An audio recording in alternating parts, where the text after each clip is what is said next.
মাননীয় স্বরাষ্ট্রমন্ত্রীর বক্তব্য আপনারা শুনেছেন। তিনি বলেছেন যে আমরা অনেক কিছুতে রাজি হয়েছি, কারণ না হলে নির্বাচনটা হতো না।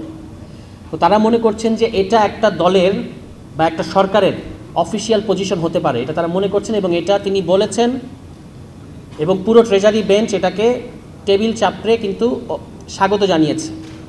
ফলে আমাদের আর মনে হয় কোনো সন্দেহ থাকা উচিত না যে বিএনপি সরকার যে ধরনের সংস্কারে আমরা রাজি হয়েছিলাম, পুরো বাংলাদেশ রাজি হয়েছিল, সম্মত হয়েছিল নির্বাচনের আগে, সেই সংস্কারগুলো আর বিএনপি করবে না। যতই তারা বলুক অক্ষরে অক্ষরে বাস্তবায়ন করবে, কিন্তু আমাদের কাছে এটা পরিষ্কার যে তারা এটা করবে না। শুধু তাই না, আমি এটাও বলেছি যে বিএনপি সরকার, বর্তমান সরকার শুধু সংস্কার করবে না ব্যাপারটা তাই না, তাদের যে দলীয় ইশতেহার এবং নির্বাচনী ইশতেহারে যে সংস্কারের প্রতিশ্রুতিগুলো তারা দিয়েছে, সেগুলোতেও কামব্যাক করা তাদের পক্ষে আর পসিবল হবে না। তারা যেখানে গেছে সেখান থেকে আর তাদের যে ইশতেহারের মধ্যে যে সংস্কারের প্রতিশ্রুতিগুলো আছে সেখানে তারা আর কামব্যাক করতে পারবে না। এবং ইতিমধ্যেই তারা তাদের ইশতেহারের যেগুলো সংস্কার বিষয়ক যে প্রতিশ্রুতিগুলো আছে সেগুলো কিন্তু ভঙ্গ করেছে। বিচার বিভাগের সুপ্রিম কোর্ট সচিবালয় তারা প্রতিষ্ঠা করে নাই, এবং তারা বিভিন্ন জায়গায় সাংবিধানিক প্রতিষ্ঠানে, সংবিধিবদ্ধ প্রতিষ্ঠানগুলোতে দলীয়করণ করবে না, এটা তাদের প্রতিশ্রুতি ছিল। কিন্তু আমরা দেখতে পেয়েছি যে তারা আসলে সমস্ত জায়গায় দলীয়করণ করছে। কিন্তু অদ্ভুত বিষয় হচ্ছে যে সব জায়গায় যখন আপনি কোনো সরকার দলীয় কারোর সাথে কথা বলবেন, তারা একটা খুব সহজ যুক্তি দিতে চায় যে আমাদের সরকার, আমাদের লোকই তো আমরা বসাবো। কিন্তু এখানে যে তর্কটা আমরা বারবার করার চেষ্টা করেছি যে যেগুলো নির্বাহী বিভাগের অধীন না, যে প্রতিষ্ঠানগুলো যেগুলো সাংবিধানিক প্রতিষ্ঠান, সেগুলোতে আপনি দলীয় লোক নিয়োগ দিতে পারেন না।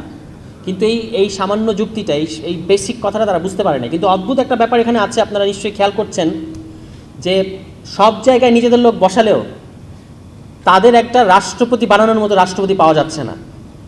তারা ওই আওয়ামী লীগ সরকারের, যে ফ্যাসিবাদী আওয়ামী লীগ সরকারের যে রাষ্ট্রপতি, যার বিরুদ্ধে দুর্নীতির অভিযোগ রয়েছে এবং এটা প্রমাণিত অভিযোগ, যিনি ইতিমধ্যেই তাদেরই ভাষ্য অনুযায়ী, বিএনপি সরকারের ভাষ্য অনুযায়ী সংবিধান লঙ্ঘন করেছেন, তাকে কিন্তু বিএনপি সাংবিধানিক পদ্ধতিতে অপসারণ করার সুযোগ থাকলেও সেই সুযোগটা গ্রহণ করছে না। এবং এর সাথে তাদের নিজস্ব রাজনৈতিক হিসাব জড়িত।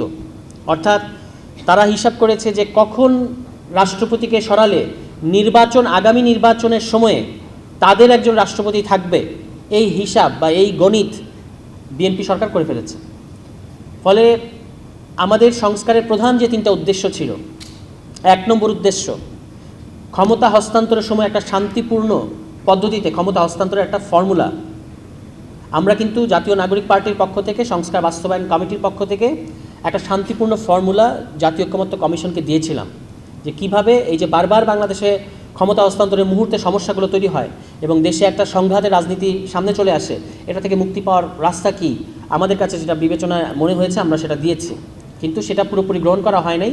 এখানেও বিএনপির ভেটো ছিল। সংস্কার নিয়ে, গণতান্ত্রিক সংস্কার, যে সংস্কার জন্য আমাদেরকে এত রক্ত দিতে হয়েছে, এই সংস্কার নিয়ে আমাদেরকে সামনের দিনগুলোতেও সক্রিয় থাকতে হবে এবং এই সংস্কার সরকারের কাছ থেকে আদায় করে নিতে হবে। তারা একটা নির্বাচিত সরকার এবং তারা প্রতিশ্রুতি দিয়েছে যে তারা সংস্কার করবে, অক্ষরে অক্ষরে বাস্তবায়ন করবে।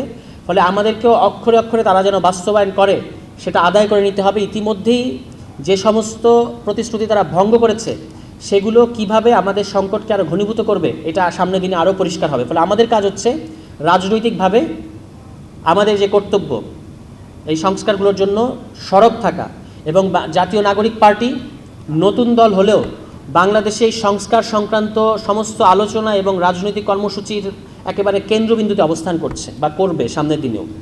ফলে আমাদের এই জাতীয় কনভেনশনের মধ্য দিয়ে আমরা, এটাই আমাদের উদ্দেশ্য, যে এর মধ্য দিয়ে আমরা শুরু করলাম যে আমাদের এই কমিটিটার নাম সংস্কার বাস্তবায়ন কমিটি, এবং এই কমিটি সংস্কারের কার্যক্রমকে তৃণমূল পর্যায় পর্যন্ত নিয়ে অন্যান্য রাজনৈতিক দলগুলোর সাথে একসাথে হয়ে আমরা সংস্কারের লক্ষ্যে এবং সরকারকে বাধ্য করার লক্ষ্যে বৃহত্তর আন্দোলন যদি আমাদের গড়ে তুলতে হয়, সেটা আমরা গড়ে তুলব।